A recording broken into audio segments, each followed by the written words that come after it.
어머님, 이제 제 말씀 하나도 안 들리시죠?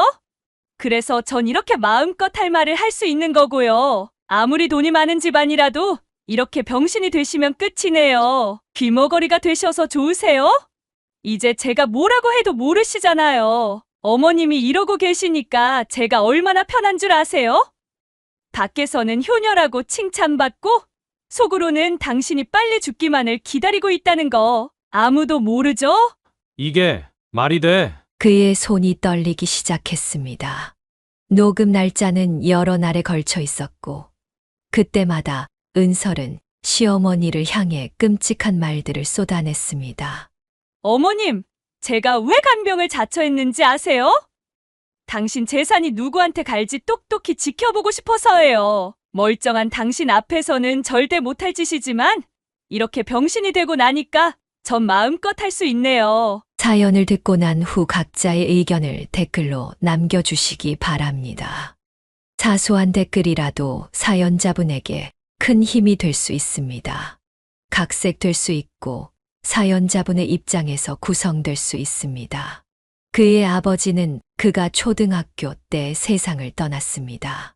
중견기업을 운영하시던 아버지는 갑작스러운 병환으로 돌아가시면서 회사를 정리하셨지만 미리 준비해 두신 부동산 자산과 보험금 덕분에 가족들은 여유로운 생활을 이어갈 수 있었습니다. 승재야, 아버지가 안 계시지만 내가 불편함 없이 잘할 수 있도록 이 어미가 다 준비해뒀단다. 어머니의 말씀대로였습니다. 넓은 아파트에 살면서도 재정적 걱정은 해본 적이 없었습니다. 어머니는 아버지가 남긴 자산을 현명하게 관리하며 외동아들인 그를 금지옥엽 키웠습니다. 대학교에 입학하자 어머니는 그에게 특별한 선물을 준비했습니다. 우리 아들, 이제 대학생이네. 입학 선물이다. 차키를 건네받은 그의 눈이 커졌습니다.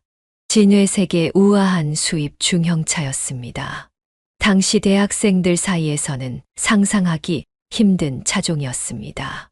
어머니 이런 걸 다. 아버지가 살아계셨으면 더 좋은 거 해주셨을 텐데 이 정도는 해줘야지. 차를 몰고 학교에 다니기 시작하면서 자연스레 그는 동기들 사이에서 화제의 중심이 되었습니다. 야, 박승재 진짜 부자래. 강남 살면서 수입차까지 몰고 다닌대. 아버지가 돌아가시기 전에 부동산 투자 엄청 하셨다던데. 그래서 지금도 임대료만으로도 엄청 잘 산다며. 이런 소문들이 캠퍼스에 퍼져나갔습니다. 하지만 그는 그런 관심이 불편했습니다. 친구들과 어울릴 때도 늘 검소하게 행동했고 자신의 배경을 드러내지 않으려 했습니다. 화창한 봄날, 대학교 건물 앞 벚꽃이 만개한 캠퍼스에서 모든 일이 시작되었습니다. 3학년이 된 그는 학과 신입생 환영회에서 처음 그녀를 마주쳤습니다. 당시에는 그저 많은 후배들 중 한 명이었을 뿐이었습니다. 선배님, 제가 1학년 학회장 맡게 됐어요. 앞으로 잘 부탁드립니다. 처음에는 이런 공식적인 만남으로 시작된 그들의 관계였습니다. 하지만 시간이 지날수록 그녀의 등장이 잦아졌고 우연을 가장한 마주침이 늘어나기 시작했습니다. 봄부터 시작된 그녀의 관심은 여름을 지나 가을이 될 때까지 점점 더 뜨거워져 갔습니다. 경영학과 3학년이었던 그의 수업에 한 여학생이 자주 보이기 시작했습니다. 대학 생활에서 흔히 있을 법한 후배의 호감 표현이 점차 집요한 추격으로 변해가고 있었습니다. 그녀는 마치 그의 일정을 전부 파악하고 있는 것처럼 그가 있는 곳이면 어디든 나타났습니다. 심지어 그가 여자친구와 함께 있을 때조차 자연스럽게 마주치곤 했습니다. 선배, 저 카페에서 알바 시작했어요. 매일 이 시간에 있으니까 지나가실 때 들러주세요. 그녀는 그가 수업을 마치고 자주 지나다니는 길목의 카페에서 일을 시작했습니다. 처음에는 우연이라고 생각했지만 나중에 알고 보니 그녀는 일부러 그 카페에서 아르바이트를 시작한 것이었습니다. 근데 선배, 요새 여자친구랑 잘 안 보이시던데 무슨 일 있으세요? 그녀의 이런 말에 그는 불편함을 느꼈습니다. 자신의 연애사를 지속적으로 관찰하고 있다는 사실이 부담스러웠기 때문입니다. 그런 얘기는 하지 말자. 내 사생활이고. 죄송해요, 선배님. 제가 너무 나섰나 봐요. 그냥 선배가 걱정돼서. 그녀는 즉시 사과했지만 그 눈빛에는 여전히 집요함이 묻어 있었습니다. 마치 자신의 차례를 기다리는 사냥감을 노려보는 듯한 날카로운 시선이었습니다. 학과 동기인 민재가 그에게 조심스럽게 조언했습니다. 승재야, 그 후배 좀 위험해 보이지 않냐? 너무 집착하는 것 같던데. 별로 그렇진 않아. 그냥 순수하게 좋아하는 것 같은데. 하지만 그의 이런 안일한 생각은 점차 상황을 더 복잡하게 만들어갔습니다. 그녀는 더욱 대담해져 갔고 이제는 노골적으로 그의 여자친구를 견제하기 시작했습니다. 선배, 전 기다릴 수 있어요. 지금 여자친구분이랑 잘 안 맞는 것 같은데. 제가 보기엔 선배님이랑 더 잘 맞을 것 같은데. 이런 발언들이 잦아지면서 그는 마침내 결심을 하게 되었습니다. 이대로 두면 안 된다는 생각이 들었기 때문입니다. 우리 잠깐 얘기 좀 하자. 도서관 앞 벤치에서 그는 그녀와 마주 앉았습니다. 사실 널 불편하게 하고 싶지 않아서 계속 참았는데 이제는 분명히 말해야 할 것 같아. 난 널 이성으로 전혀 생각한 적이 없어. 앞으로도 그럴 거고 미안하지만 내가 나한테 관심 갖는 거 이제 그만했으면 좋겠어. 그의 단호한 말에 그녀는 잠시 침묵했습니다. 하지만 곧 예상치 못한 대답이 돌아왔습니다. 전 포기 안 해요. 선배가 저를 거절하는 것도 이해해요. 하지만 전 계속 선배를 좋아할 거예요. 그게 제 선택이니까요. 이 대화 이후로 그는 의도적으로 그녀를 피하기 시작했습니다. 같은 수업을 듣더라도 최대한 마주치지 않으려 했고 그녀가 있는 자리는 피했습니다. 하지만 그녀의 집요함은 계속되었고 오히려 더욱 적극적으로 그를 쫓아다니기 시작했습니다. 상황이 이렇게 되자 그는 자책감이 들었습니다.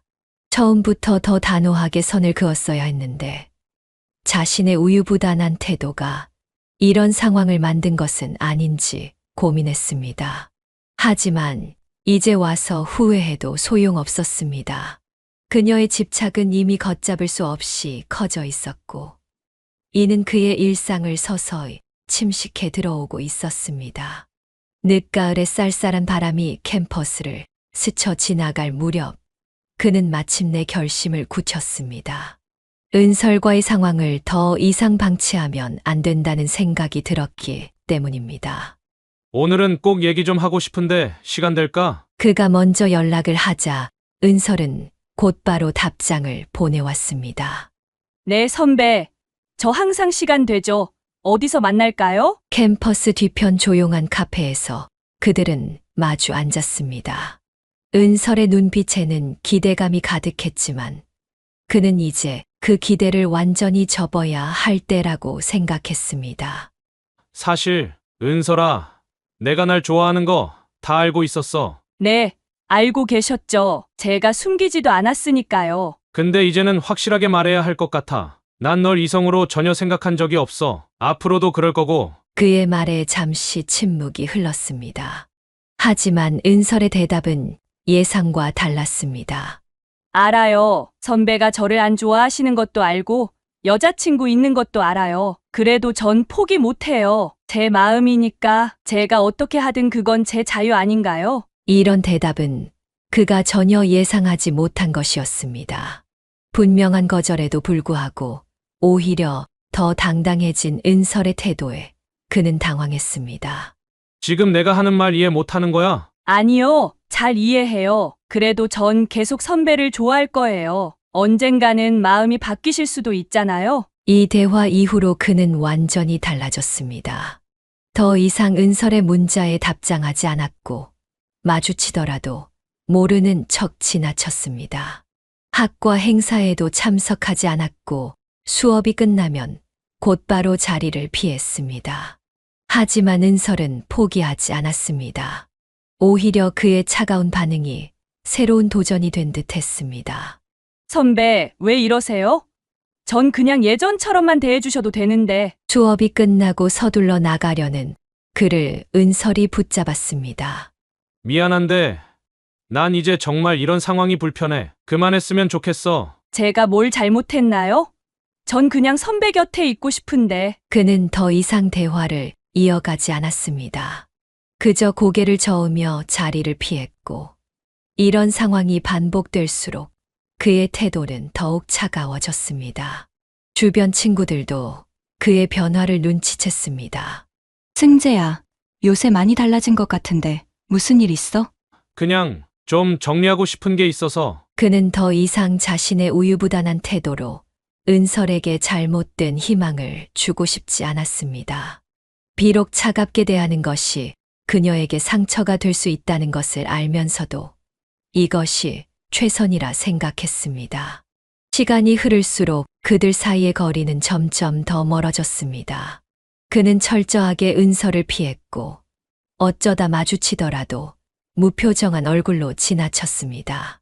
하지만 은설의 집요함은 쉽게 수그러들지 않았고 이는 곧 예상치 못한 상황으로 이어지게 되었습니다. 그의 여자친구와의 관계에도 미묘한 균열이 생기기 시작했기 때문입니다.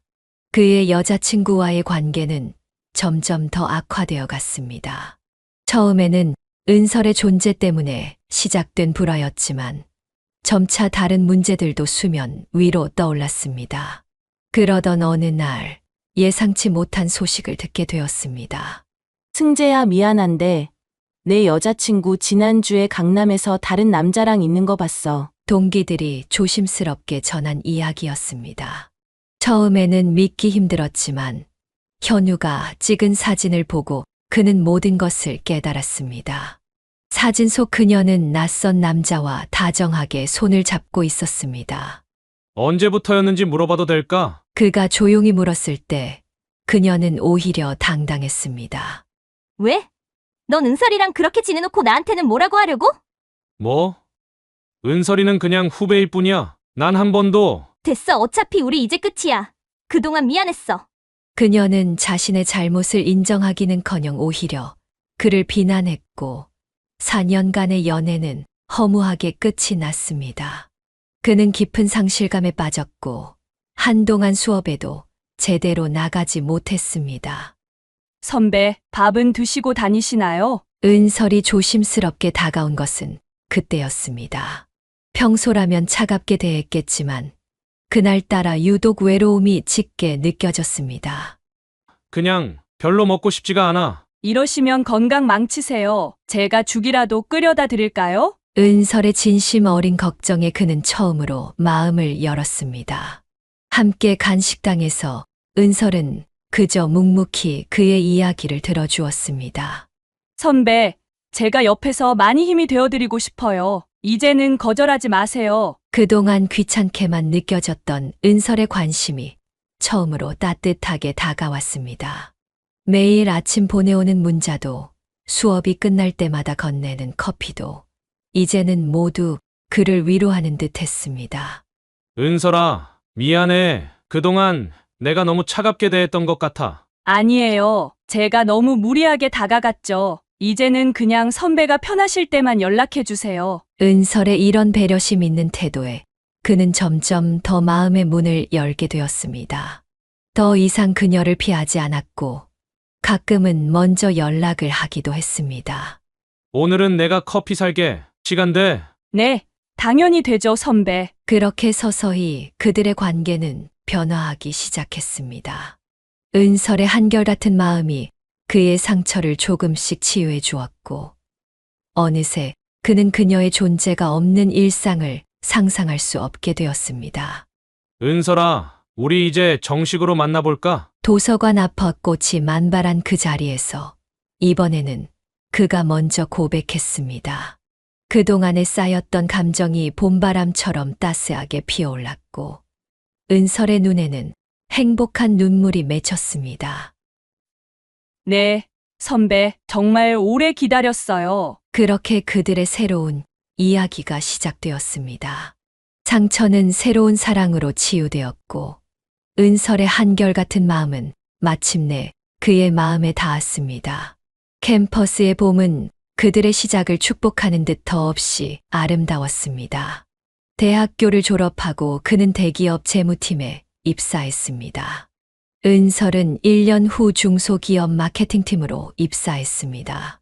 자기야, 우리 이제 결혼할 때 되지 않았어? 회사 근처 카페에서 은설이 조심스럽게 꺼낸 말이었습니다.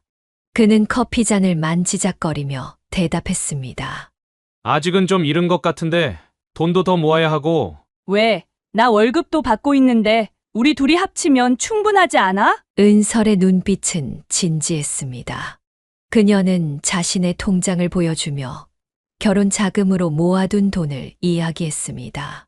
처음에는 작은 집에서 시작해도 돼. 전세 자금, 아니 난 월세에서부터 시작해도. 은설아, 난 좀 더 안정된 다음에 결혼하고 싶어. 지금은 입사한 지 얼마 안 됐잖아. 이런 대화는 자주 반복되었습니다. 은설은 틈만 나면 결혼 이야기를 꺼냈고 그는 매번 신중하게 접근하자고 말했습니다. 엄마가 우리 사이 하시는데 결혼은 언제쯤 할 거냐고 자꾸 물어보셔. 우리 부모님도 내 이야기 많이 하셔. 근데 은설아, 나 진짜 좀 더 준비하고. 그러던 어느 날 은설이 평소와 다른 목소리로 전화를 걸어왔습니다. 자기야, 나 병원에 왔는데. 왜? 어디 아파? 아니, 그게 임신이래. 순간 그의 머릿속이 하얘졌습니다. 예상치 못한 소식에 어떤 말을 해야 할지 몰랐습니다. 자기야, 미안해. 너무 갑작스럽지? 아니, 내가 더 미안해. 내가 좀 더 신중했어야 했는데. 그날 저녁 그들은 한강공원에서 오랜 시간 이야기를 나눴습니다. 우리 결혼하자. 이제는 더 이상 미룰 수 없을 것 같아. 정말 후회하지 않을 거지? 은설의 눈에는 기쁨과 걱정이 교차했습니다. 그는 그녀의 손을 꼭 잡았습니다. 후회 안 해. 우리 잘 살 수 있을 거야. 양가 부모님께 소식을 전하는 것은 생각보다 수월했습니다. 그의 어머니는 은설을 첫 만남부터 마음에 들어 하셨고, 은설의 부모님도 그를 신뢰하고 있었습니다. 어머님, 죄송해요. 이렇게 갑자기. 괜찮아. 은설아, 너희 둘 다 직장도 있고 오히려 잘 됐구나. 결혼 준비는 빠르게 진행되었습니다. 신혼집은 당장 전세로 시작하기로 했고, 결혼식은 간소하게 치르기로 했습니다. 은설의 입덧이 심해지기 전에 모든 것을 마무리하고 싶었기 때문입니다. 자기야, 우리 애기 생기고 나서야 결혼하게 됐네. 미안해. 내가 좀 더 일찍 결정했어야 했는데. 아니야. 이렇게 된 것도 다 운명이겠지. 그렇게 그들의 결혼 준비는 예상보다 빠르게 진행되어 갔습니다. 갑작스러운 상황이었지만 서로를 향한 믿음은 더욱 깊어졌습니다. 결혼식 날짜가 2달 앞으로 다가왔을 때였습니다. 그날도 평소처럼 은설과 퇴근 후 만나기로 했습니다. 하지만 약속 시간이 지나도 그녀는 나타나지 않았고 전화도 받지 않았습니다.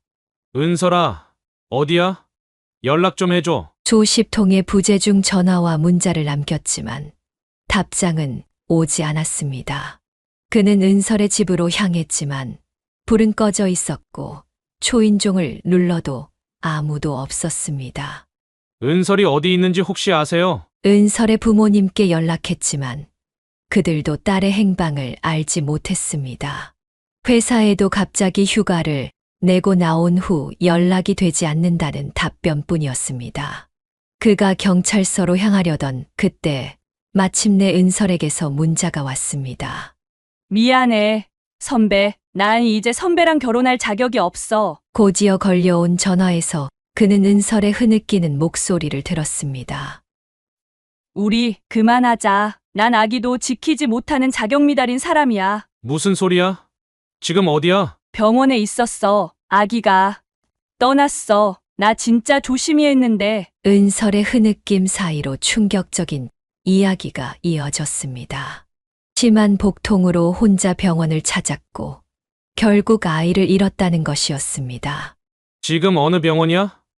내가 당장 갈게. 오지 마. 난 얼굴 볼 자격도 없어. 나 같은 이런 여자랑 결혼하면 선배 인생만 더 꼬일 것 같아.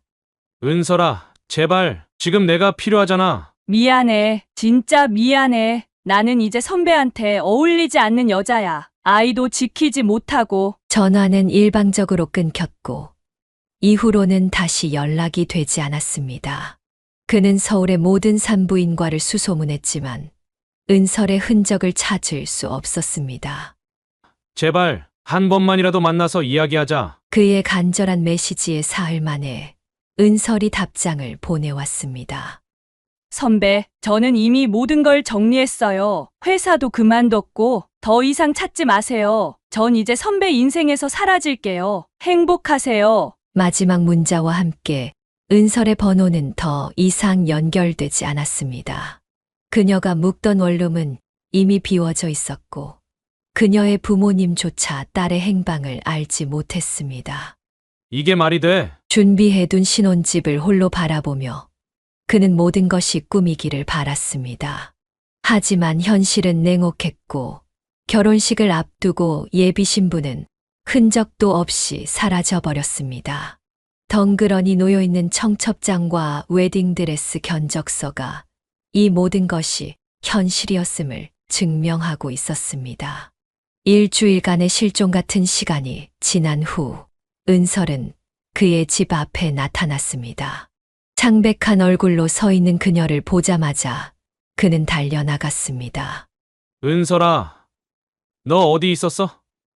내가 얼마나 걱정했는지 알아? 뭐 하는 짓이야 이게? 미안해. 나 때문에 우리 아기가. 그는 말을 잇지 못하고 흐느끼는 은설을 꼭 안아주었습니다. 됐어, 돌아왔으니까 됐어. 내 탓이 아니야. 내가 내 몸 상태도 제대로 챙기지 못했는데 더 잘 돌봐줬어야 했는데. 아니야. 내가 조심했어야 했어. 나는 엄마가 될 자격도 없는 것 같아. 그런 말 하지 마. 우리가 함께 이겨내면 돼. 그날 밤 그들은 오랫동안 이야기를 나눴습니다. 은설은 병원에서 유산 판정을 받은 후 혼자 모든 것을 포기하려 했다고 털어놓았습니다.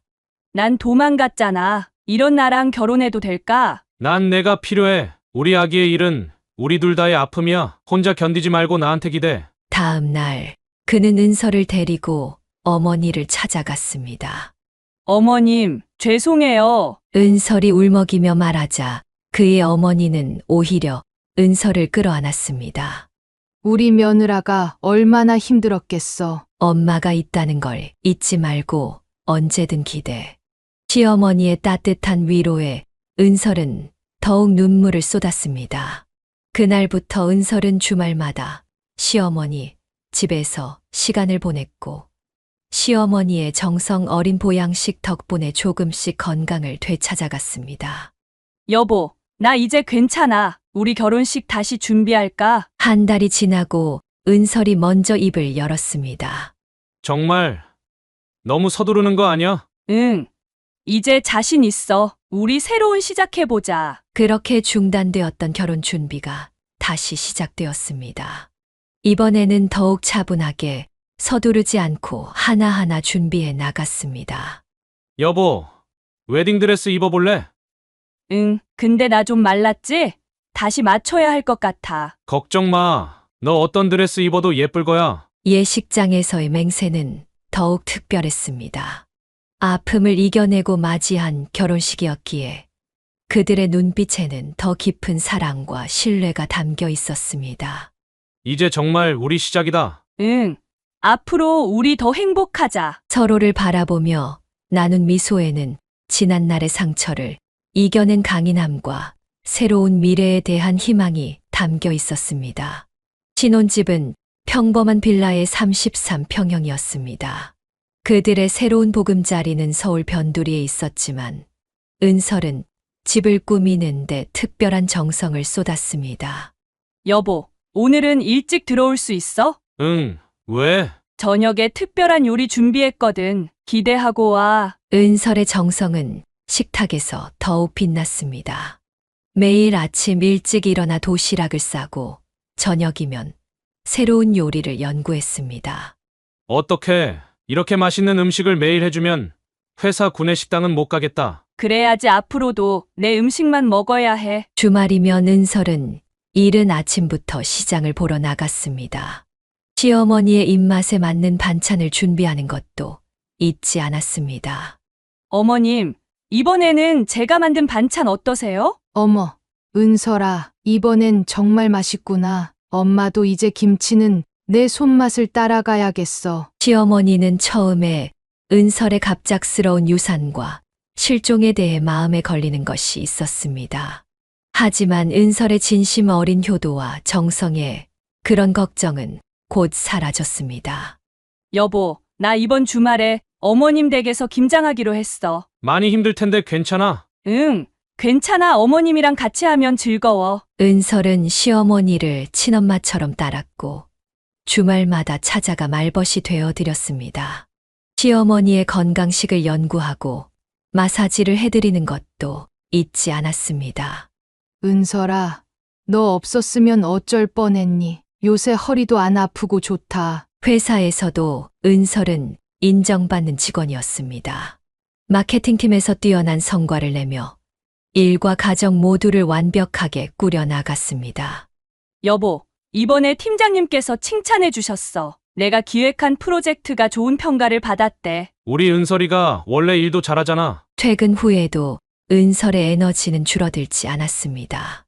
집안 곳곳을 깨끗이 정돈하고 계절마다 새로운 인테리어로 집안 분위기를 바꾸었습니다. 이번엔 무슨 바람이 분 거야? 봄이니까 커튼이랑 쿠션 커버 좀 바꿔봤어. 예쁘지 않아? 유산의 아픔은 여전히 그들 마음 한켠에 있었지만 은설은 그것을 새로운 희망으로 바꾸어 나갔습니다. 매일 아침 테라스에 있는 작은 화분들에 물을 주며 생명을 키우는 기쁨을 찾았습니다. 여보, 우리 나중에 아기가 생기면 이 방을 아이방으로 꾸밀까? 그래, 우리 천천히 준비하자. 주변 사람들은 그들을 부러워했습니다. 결혼 2년 차임에도 여전히 신혼 같은 분위기를 유지하고 있었고 서로에 대한 배려와 사랑이 가득했기 때문입니다. 퇴근길에 은설이 좋아하는 케이크를 사들고 가는 날이 늘었고 주말이면 함께 드라이브를 나가며 소소한 데이트를 즐겼습니다. 평화로운 일상은 어느 봄날 아침 걸려온 한 통의 전화로 무너지기 시작했습니다. 여보, 큰일 났어. 어머님이 병원에 가셨대. 어머니가 아침에 일어났는데 갑자기 아무 소리도 들리지 않는다며 패닉 상태에 빠졌다는 것이었습니다. 지금 당장 가봐야 할 것 같아. 나 먼저 갈게. 나도 회사에 연락하고 바로 갈게. 대학병원 이비인후과에서 진찰을 받은 시어머니는 스트레스성 돌발성 난청 진단을 받았습니다. 의사는 갑작스러운 스트레스나 혈관 장애로 인해 발생할 수 있는 증상이라고 설명했습니다. 어머님, 제 목소리 들리세요? 은설이 시어머니의 귓가에 대고 크게 말했지만 시어머니는 고개를 절레절레 저을 뿐이었습니다. 공포에 질린 눈으로 주변을 둘러보는 시어머니의 모습에 은설의 마음이 무너져 내렸습니다. 치료를 즉시 시작해야 합니다. 초기 대응이 중요한 질환이에요. 의사의 설명에 따라 어머니는 곧바로 입원하게 되었습니다. 처음 며칠간은 희망적이었습니다. 어머님, 오늘은 소리가 조금이라도 들리세요? 메모장에 적어 보여주는 은설의 질문에 시어머니는 작게 고개를 끄덕였습니다. 하지만 그것도 잠시 청력은 좀처럼 회복되지 않았고 오히려 다른 증상들이 나타나기 시작했습니다. 여보, 어머님이 어지럽다고 하셔. 혈압도 불안정하고 불면증도 심해지셨대. 청력 상실로 인한 스트레스는 시어머니의 전반적인 건강을 급속도로 악화시켰습니다. 밤에는 불안 증세로 잠을 이루지 못하셨고, 낮에는 우울증 증세로 식사도 제대로 하지 못하셨습니다. 갑자기 이러시니까 어머님도 많이 힘드시겠다. 그러게, 평소에 건강하시다고 자부하셨는데 소리가 들리지 않는 세상에서 시어머니는 점점 더 고립되어 갔습니다. TV도 볼 수 없었고, 전화통화도 불가능했으며, 가장 큰 낙이었던 친구들과의 수다 모임도 나갈 수 없게 되었습니다. 엄마, 이거 보청기예요. 한번 착용해 보세요. 그가 고가의 보청기를 구입해 왔지만 돌발성, 난청의 특성상 큰 효과를 보지 못했습니다. 시어머니는 일상적인 대화가 불가능해지자 스마트폰으로 메모를 주고받았습니다. 하지만 이마저도 노안으로 인해 쉽지 않았고 답답함은 날이 갈수록 커져갔습니다. 여보, 어머님 표정이 너무 안 좋아. 내가 뭐라도 더 해드려야 할 것 같은데. 은설아, 너도 일하랴 집안일 하랴 힘들 텐데. 병원 치료는 계속되었지만 뚜렷한 호전 없이 시간만 흘러갔습니다. 의사는 청력 회복을 장담할 수 없다고 했고, 이제는 장애를 받아들이고 그에 맞는 생활 방식을 찾아야 한다고 조언했습니다. 어머님, 우리가 수화라도 배워볼까요? 메모장에 적어 보여준 은설의 제안에 시어머니는 처음으로 미소를 지어 보였습니다. 하지만 그 미소 뒤에 감춰진 깊은 상실감은 여전했습니다. 갑작스러운 시어머니의 병화는 가족 모두에게 큰 시련이었습니다. 특히 혼자 살고 계시던 시어머니의 일상생활이 가장 큰 문제였습니다. 이제는 누군가의 도움이 절실히 필요한 상황이 되었습니다. 전문 간병인을 구하는 게 좋을 것 같아. 내가 알아본 분이 있는데. 은설이 조용히 고개를 저었습니다. 제가 모실게요. 어머님은 제가 직접 돌보고 싶어요. 은설아, 너 일은 어떻게 하고? 회사 그만둘 거예요. 어차피 어머님께 낯선 간병인을 드리는 건 싫어요. 은설의 갑작스러운 선언에 그는 놀랐습니다. 그도 은설을 말리려 했습니다. 여보, 그건 안 돼. 내가 그렇게까지 할 필요는 없어. 여보, 지금 어머님한테 필요한 건 그냥 간병이 아니라 가족의 사랑이야. 낯선 사람이 아무리 잘 돌봐도 그건 채워줄 수 없어. 은설은 단호했습니다. 메모장에 적어 시어머니께 보여드리자 시어머니의 눈시울이 붉어졌습니다. 은설아, 미안하다. 너한테 이런 부담을. 어머님, 전 정말 괜찮아요. 제가 옆에서 모시고 싶어요. 그날 밤 집으로 돌아오는 길에 은설이 말했습니다. 여보, 난 정말 이게 최선이라고 생각해. 지금 어머님께 필요한 건 24시간 곁에서 보살펴 줄 사람이야. 하지만 내 경력도 있고. 경력은 나중에 또 쌓으면 되지. 지금은 어머님이 더 중요해. 여보가 우리 가정 잘 이끌어줘. 나는 어머님 곁을 지킬게. 은설의 결심은 확고했습니다.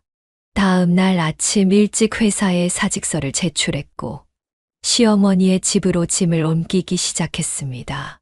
여보, 우리 이렇게 지내자. 난 평일에는 어머님 댁에서 지내면서 돌봐드리고 주말에는 내가 와서 함께 보내는 거야. 미안해. 내가 이렇게까지. 미안하다고 하지 마. 이건 내 선택이야. 어머님이 건강해지시는 게 지금은 제일 중요해. 은설의 간병은 생각보다 더 힘든 일이었습니다. 청력을 잃은 시어머니는 작은 일에도 예민해지셨고 우울증으로 인해 감정 기복도 심했습니다. 여보, 오늘은 어머님이 아무것도 드시려 하지 않으셨어. 많이 힘들지? 아니야. 그래도 어제보다는 나아지신 것 같아. 오늘은 잠깐 미소도 지으셨어. 은설은 시어머니의 작은 변화도 놓치지 않으려 노력했습니다. 수화를 배우기 시작했고 입 모양을 또박또박 보여드리며 대화하는 방법도 연구했습니다. 은설아, 내가 있어서 다행이다. 어느 날 시어머니가 떨리는 손으로 메모장에 적어주신 말에 은설은 눈물을 감추지 못했습니다. 자신의 선택이 옳았다는 확신이 들었습니다. 하지만 아무도 몰랐습니다. 은설의 헌신적인 모습 뒤에 숨겨진 또 다른 의도가 있다는 것을. 그렇게 시간이 지나고 한동안은 평화로운 일상이 계속되었습니다. 평화로워 보였던 일상의 어느 날, 그는 회사에서 중요한 회의를 마치고 나왔을 때 어머니에게서 문자 한 통이 왔습니다. 승재야, 집으로 좀 와라. 조용히 혼자 와야 한다. 순간 그의 손에서 핸드폰이 떨어질 뻔했습니다. 곧바로 전화를 걸었지만 받지 않았습니다. 은설에게 연락했지만 그녀도 전화를 받지 않았습니다. 엄마 나왔어. 그가 어머니의 집에 도착했을 때 현관은 잠겨 있었고 초인종을 눌러도 아무도 나오지 않았습니다. 비상키를 이용해 문을 열고 들어간 집 안은 이상하리만치 조용했습니다. 은설아? 엄마? 거실에는 아무도 없었습니다. 어머니의 방문을 조심스럽게 열자 침대에 누워 계신 어머니가 보였습니다. 그의 발걸음 소리에 어머니는 천천히 눈을 떴습니다. 어머니, 무슨 일 있으세요? 왜 그런 문자를? 어머니는 말없이 베개 밑에서 작은 녹음기를 꺼내 그의 손에 쥐어 주었습니다. 떨리는 손으로 메모장에 무언가를 적으셨습니다. 이걸 꼭 들어봐야 해. 녹음기를 재생하자 처음에는 일상적인 소리들만 들렸습니다. 그러다 은설의 목소리가 들리기 시작했습니다. 어머님, 이제 제 말씀 하나도 안 들리시죠? 그래서 전 이렇게 마음껏 할 말을 할 수 있는 거고요. 그의 눈이 커졌습니다. 은설의 목소리는 전혀 다른 사람처럼 들렸습니다. 아무리 돈이 많은 집안이라도 이렇게 병신이 되시면 끝이네요. 귀머거리가 되셔서 좋으세요? 이제 제가 뭐라고 해도 모르시잖아요. 녹음 내용이 이어질수록 그의 얼굴은 창백해져 갔습니다. 어머님이 이러고 계시니까 제가 얼마나 편한 줄 아세요? 밖에서는 효녀라고 칭찬받고 속으로는 당신이 빨리 죽기만을 기다리고 있다는 거 아무도 모르죠? 이게 말이 돼? 그의 손이 떨리기 시작했습니다. 녹음 날짜는 여러 날에 걸쳐 있었고 그때마다 은설은 시어머니를 향해 끔찍한 말들을 쏟아냈습니다.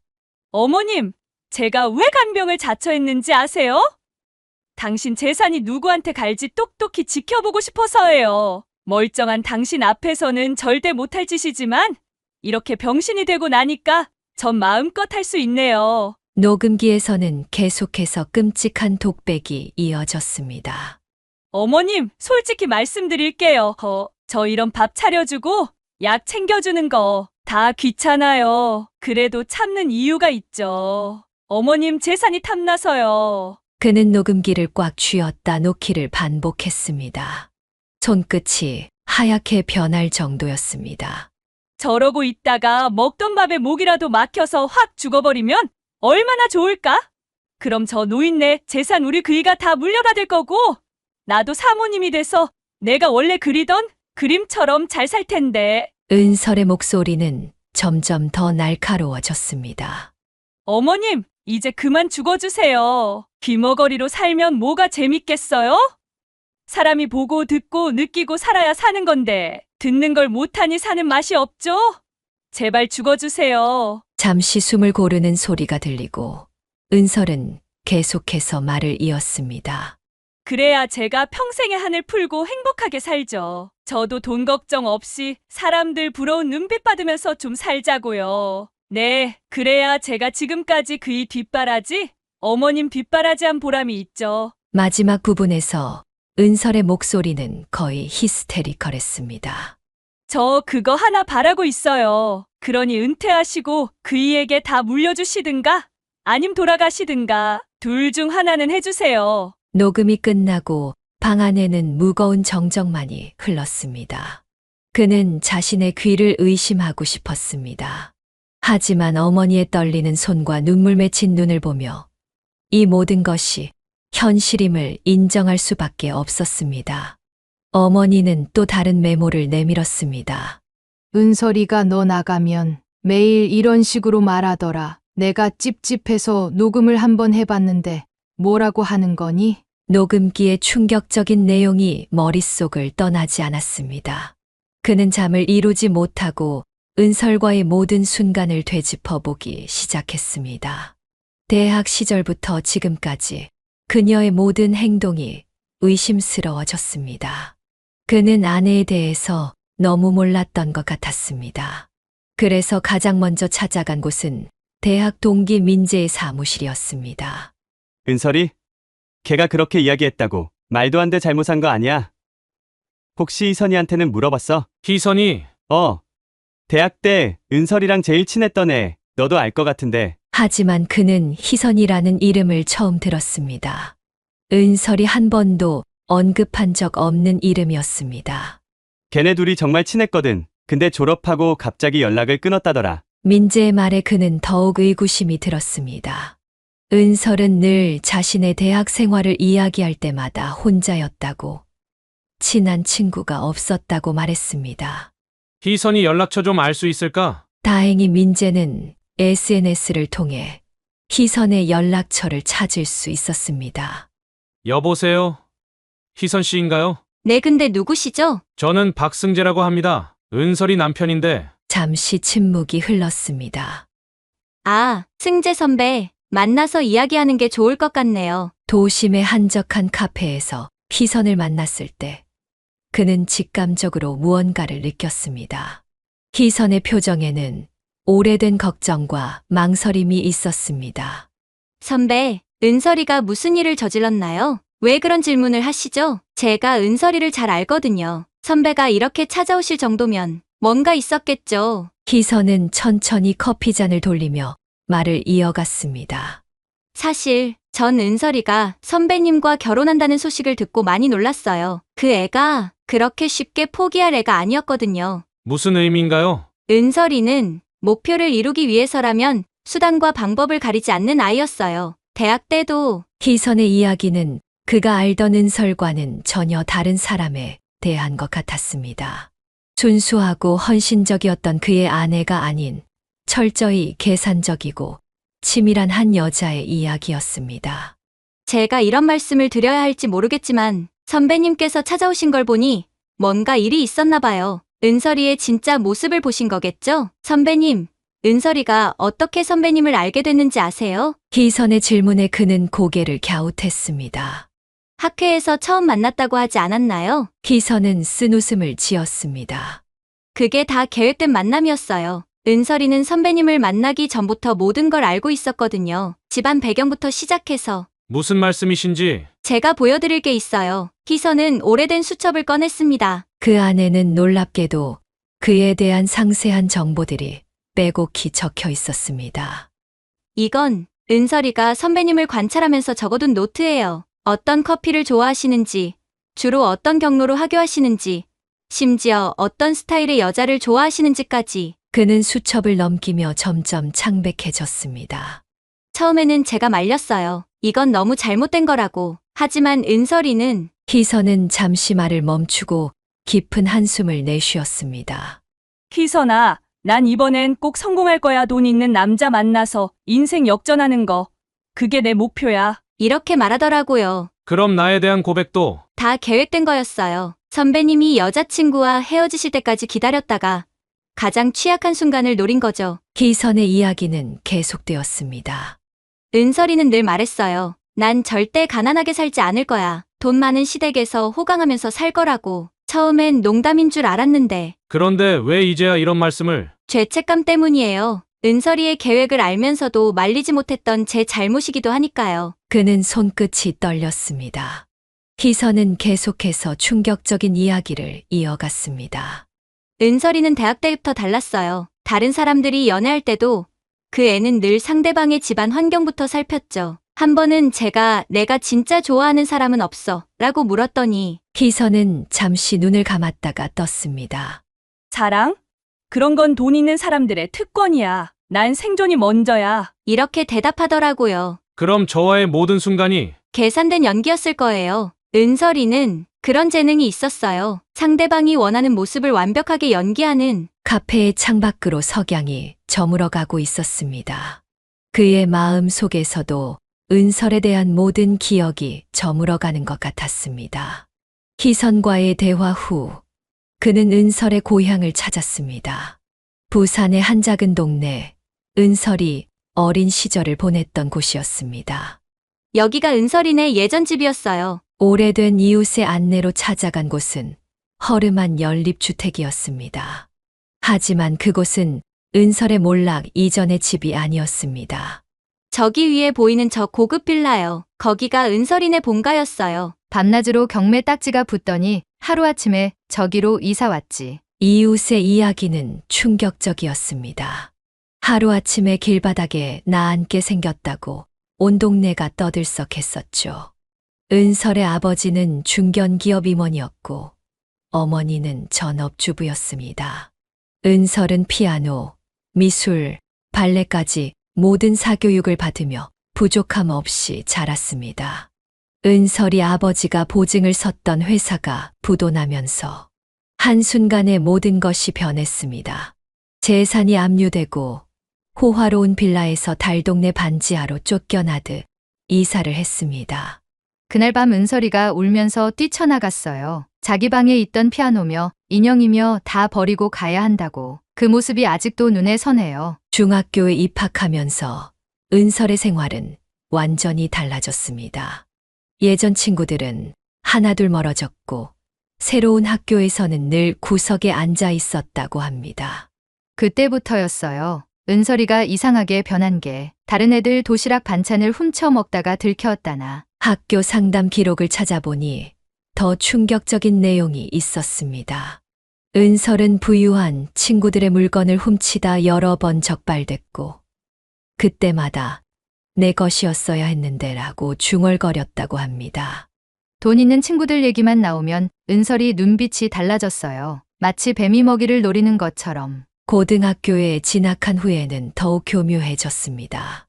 부유한 남학생들에게 접근해 호감을 사고 이용할 만큼 이용하다가 잠적하는 일을 반복했다고 합니다. 그러더니 대학 가서는 아예 리스트까지 만들었다더군요. 어느 과에 돈 많은 남학생이 있는지, 집안 배경은 어떤지, 마치 사냥감을 고르듯이. 은설의 동창생은 쓴웃음을 지으며 말을 이었습니다. 한 번은 제가 물어봤어요. 너 왜 이렇게까지 하니? 그랬더니 돈이 전부야. 돈이 있어야 존엄성도 지킬 수 있고 인간답게 살 수 있어. 난 절대로 다시는 가난하게 살지 않을 거야. 차라리 죽는 게 나아. 그 말을 하는 은설의 눈빛은 광기마저 띄고 있었다고 합니다. 그리고 얼마 후에 선배님을 만났다고 하더라고요. 드디어 찾았다면서. 모든 것이 명확해졌습니다. 은설의 헌신적인 모습, 시어머니를 향한 지극한 효심, 모든 것이 철저히 계산된 연기였던 것입니다. 그리고 그 이면에는 어린 시절의 깊은 상처와 돈에 대한 병적인 집착이 자리 잡고 있었습니다. 사실 은설이는 선배님을 만나기 훨씬 전부터 알고 있었어요. 기선의 말에 그는 의아한 표정을 지었습니다. 무슨 의미이신지. 은설이가 경영학과에 입학한 것도 혹시 모르는 재벌 2세나 기업 후계자들이 많은 과를 일부러 골랐던 거죠. 처음부터 목적이 있었던 거예요. 기선은 잠시 말을 멈추고 커피를 한 모금 마셨습니다. 선배님을 처음 본 건 신입생 환영회였어요. 은설이가 그날 저한테 했던 말이 아직도 기억나요. 저 선배, 박승재 선배인가? 저 사람이야. 내가 찾던 바로 그 사람. 그게 무슨... 은설이는 이미 선배님의 모든 걸 알고 있었어요. 가족 관계, 집안 배경, 심지어 성격까지 한 달 동안 철저하게 조사했더라고요. 기선의 목소리가 떨렸습니다. 기선아, 저 사람이면 될 것 같아. 외동아들에 물려받을 재산도 많고 게다가 성격도 착해 보여. 이런 사람이면 내가 원하는 대로 해낼 수 있을 거야. 그는 자신이 알던 은설이 맞나 싶었습니다. 그때부터였어요. 은설이의 변신이. 원래 은설이는 전혀 달랐거든요. 말투도 거칠고 성격도 강했는데 선배님 앞에서는 마치 다른 사람처럼 변했어요. 어떻게 그렇게까지... 은설이가 선배님의 취향을 분석하기 시작했어요. 선배님이 좋아하는 스타일, 싫어하는 행동, 모든 걸 파악해서 그대로 연기했죠. 심지어 선배님이 자주 가는 카페에서 알바를 시작한 것도. 기선은 고개를 저었습니다. 가끔은 제가 물었어요. 너 정말 이렇게까지 해야 하니? 그때마다 은설이가 했던 말이. 기선은 잠시 숨을 고르더니 은설의 말을 그대로 따라했습니다. 난 절대로 실패하지 않아. 이번만큼은 꼭 성공해야 해. 박승재 선배는 내 인생 역전의 마지막 기회라고. 카페의 창밖으로 비가 내리기 시작했습니다. 선배님과 여자친구분이 헤어지셨다는 소식을 들었을 때 은설이의 눈빛을 잊을 수가 없어요. 마치 사냥감을 발견한 맹수 같았달까. 그런데 왜 이제야? 미안해요, 선배님. 제가 진작 말씀드렸어야 했는데 은설이의 복수가 두려웠나 봐요. 하지만 이제는 더 이상 이 비밀을 혼자 간직하고 있을 수 없을 것 같아서요. 모든 진실은 우연히 발견된 은설의 오래된 휴대폰에서 시작되었습니다. 모든 진실을 알게 된 그는 집에 돌아와 미친 사람처럼 집안을 뒤지기 시작했고, 은설이 사용하던 서랍 깊숙한 곳에서 그녀의 예전 휴대폰을 발견했습니다. 폰을 켜보니 다행히 전원이 들어왔습니다. 그는 충격적인 내용들을 발견했습니다. 언니, 산모 수첩 어떻게 하면 되는 거야? 진짜 같이 보이게. 야, 너 미쳤어. 그렇게까지 해서 결혼하게.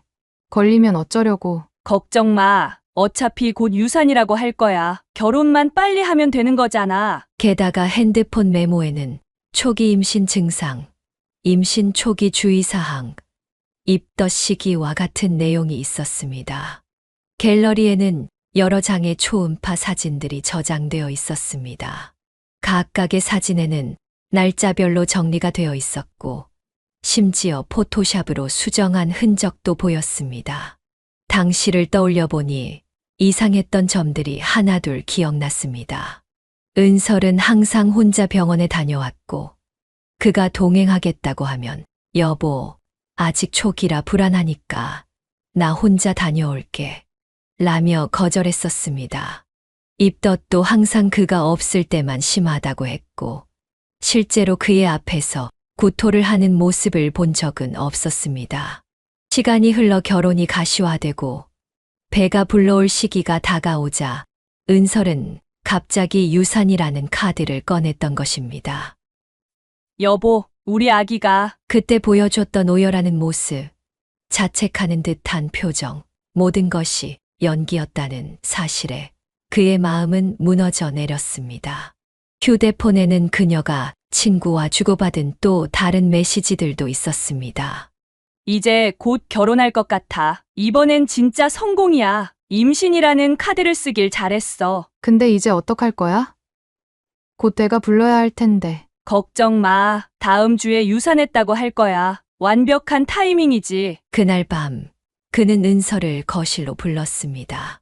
탁자 위에는 녹음기와 그녀의 옛 휴대폰이 놓여 있었습니다. 여보, 무슨 일이야?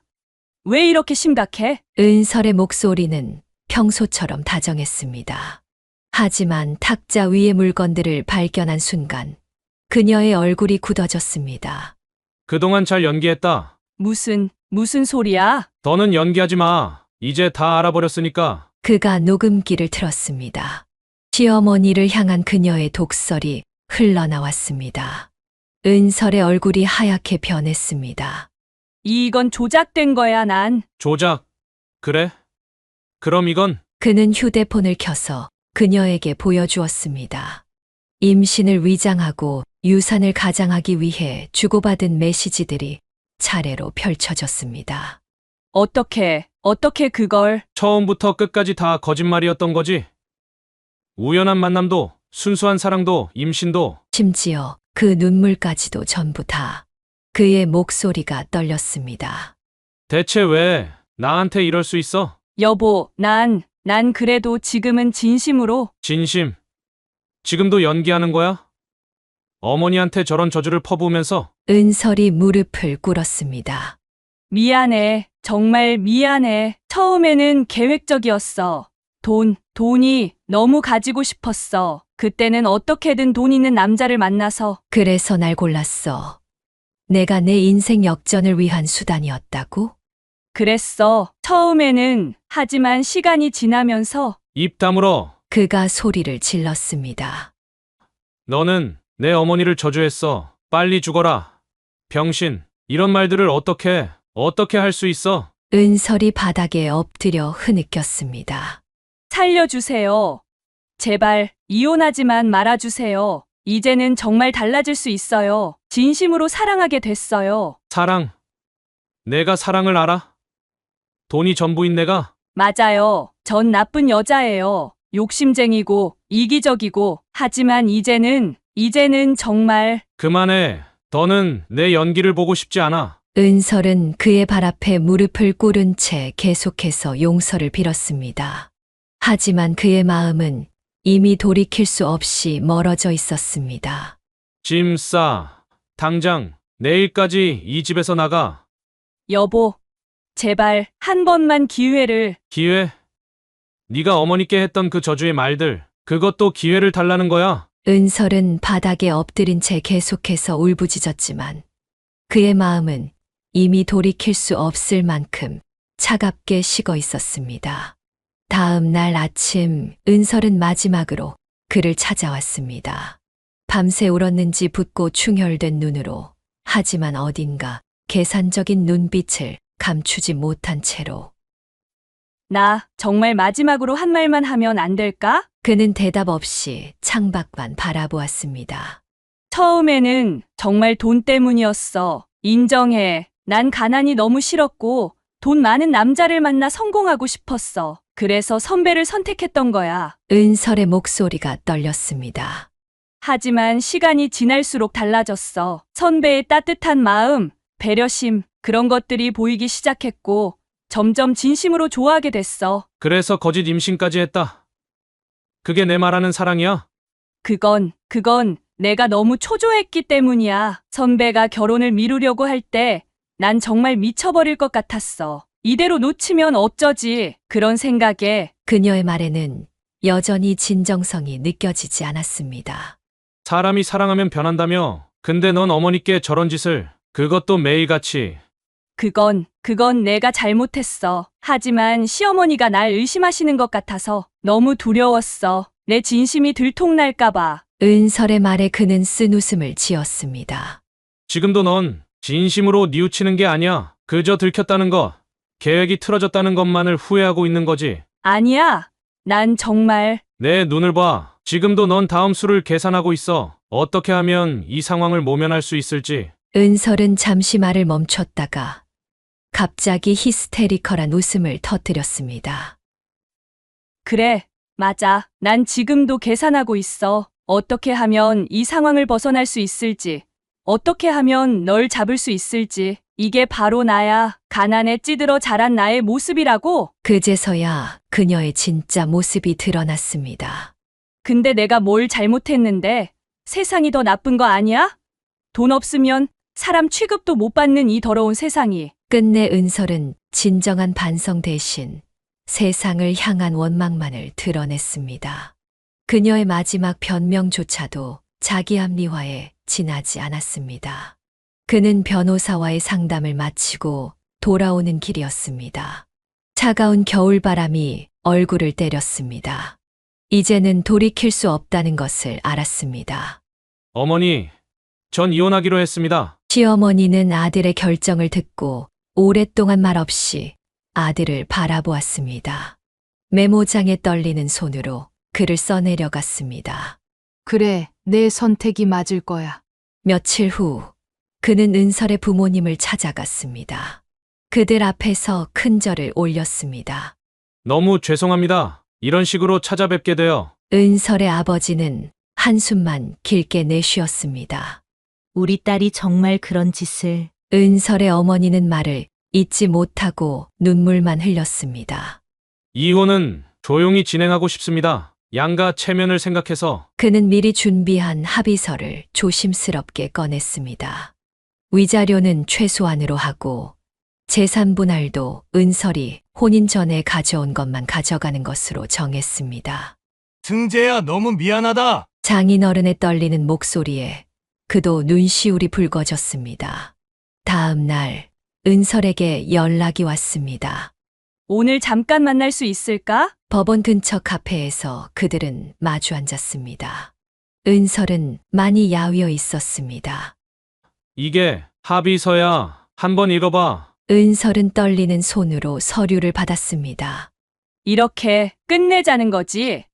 응, 이게 우리 둘 다를 위한 거야. 위자료랑 재산 분할, 이것만으로도 됐다고 생각해. 순간 그는 은설의 눈빛에서 익숙한 계산적인 빛을 보았습니다. 끝까지 돈을 생각하는 그녀였습니다. 더는 바라지 마. 이 정도면 충분히 너그러운 거야. 역시 넌 착한 척하면서 매정하기는. 은설아, 끝까지 그러지 마. 적어도 마지막은 품위 있게 끝내자. 은설은 잠시 망설이다가 합의서에 서명했습니다. 펜을 놓는 그녀의 손이 떨렸습니다. 이제 정말 끝이구나. 그래, 이제 끝이야. 그는 자리에서 일어났습니다. 은설이 그의 팔을 붙잡았습니다. 미안해. 정말 미안해. 하지만 그는 더 이상 그녀의 눈물이 진심인지 연기인지 구별할 수 없었고, 구별하고 싶지도 않았습니다. 일주일 후 법원에서 이혼 절차가 마무리되었습니다. 모든 것이 조용히 빠르게 진행되었습니다. 재판정을 나서는 그의 발걸음은 무거웠지만 한편으로는 홀가분했습니다. 이제 그는 새로운 시작을 해야 했습니다. 상처는 깊었지만 시간이 약이 되어줄 것이라 믿었습니다. 무엇보다 어머니의 건강이 걱정이었습니다. 앞으로는 어머니의 치료와 회복에 전념하기로 했습니다. 회사에 출근했을 때 동료들은 조심스럽게 물었습니다. 승재 씨, 은설 씨와 정말 헤어진 거예요? 네, 서로 맞지 않아서요. 그는 짧게 답했습니다. 더 이상의 설명은 하지 않았습니다. 주변 사람들은 그저 신혼부부의 성격 차이로 인한 이혼이라 생각했고, 그는 그렇게 알려지는 것이 차라리 다행이라고 여겼습니다. 어머니, 건강은 좀 어떠세요? 천천히 나아지고 계세요. 실제로 시어머니에 대한 스트레스가 사라지자 어머니의 건강은 조금씩 호전되기 시작했습니다. 청력은 여전히 돌아오지 않았지만 수화를 배우고 입 모양을 읽는 법을 익히면서 일상생활에 적응해 가고 계셨습니다.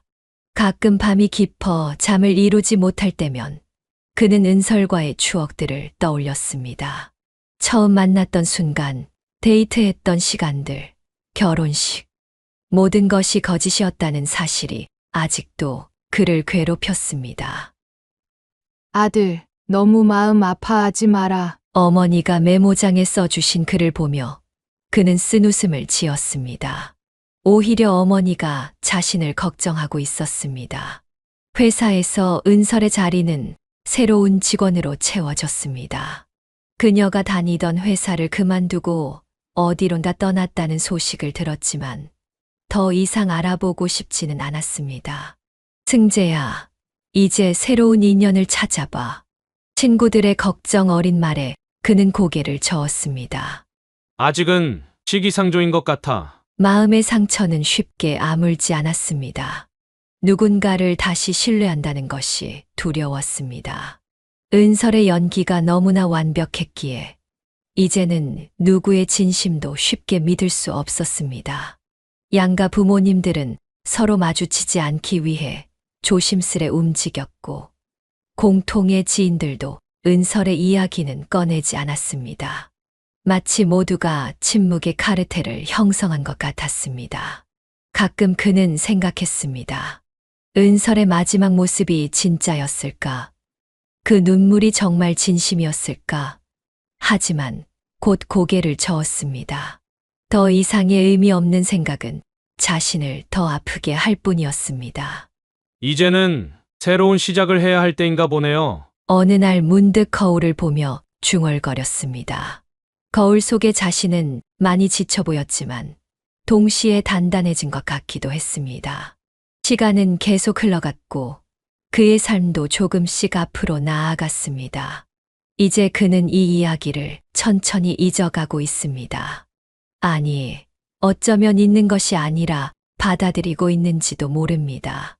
인생에는 이해할 수 없는 일들이 있다는 것을, 모든 사랑이 영원하지는 않다는 것을, 그리고 때로는 가장 가까운 사람에게 가장 큰 상처를 받을 수 있다는 것을. 하지만 그는 알고 있습니다. 이 또한 지나가리라는 것을. 그리고 언젠가는 이 이야기를 담담하게 말할 수 있는 날이 오리라는 것을. 사연을 듣고 댓글을 남겨주시기 바랍니다. 사소한 의견일지라도 사연자분에게는 큰 힘이 됩니다. 노골적인 악성 댓글은 사연자분에게 상처가 될 수 있으니 삼가주시기 바랍니다.